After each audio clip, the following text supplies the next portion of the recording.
was in school, soldiering was never in my mind. My father was a prisoner of war during the Japanese occupation. My mother, brother, and my father, brother were both executed. So I was influenced by quite a number of people, including my father, who felt that I should join the army to survive better. At least you have a chance to fight for your survival.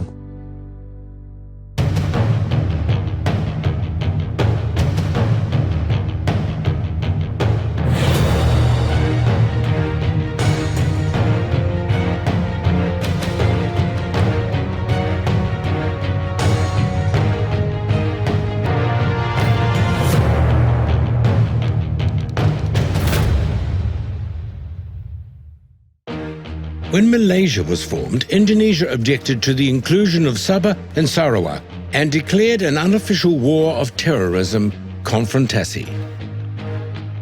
When confrontation happened, the commandant told us that you all are going to face terrorism because there will be infiltrators and you have to deal with them.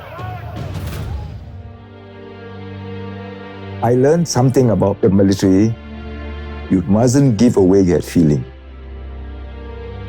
I'm trained to shoot to kill, and that is my profession. You kill or be killed. You must do that. Otherwise, you get killed. Because the enemy had the same order that I have.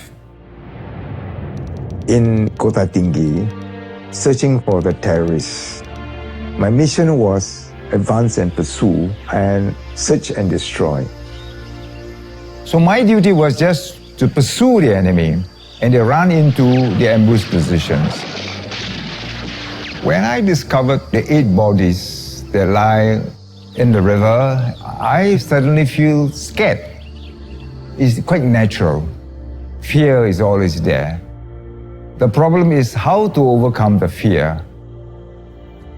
1 week after Singapore was forced out of Malaysia, 2 SIR were deployed to Sabah. When we became independent, Dr. Goh Keng Swee decided that we should carry on with our obligation in Sabah. It was quite frightening when I first arrived there. I heard of the news about a Malayan regiment being massacred by the terrorists, 80% casualties. As we arrived, they welcomed us with mortar bombs, so we had to take covers. They didn't aim directly at us, but just at the outskirts of the defended area. When I crossed the border to find out more about their activities, they saw me, they didn't do anything, the sniper did not do anything, but on my way back, they began to shell me. And I ran all the way back. I have never run 3 kilometers faster than what I have done before. It was just lucky and fortunate, yeah. Colonel Goh subsequently became a pioneer tank commander in Singapore's 1st Armoured Division. We learned that we have to have a strong armed force to defend the nation, and as a result of which, everybody must be involved. For this commitment of everybody, we got the national service system in place.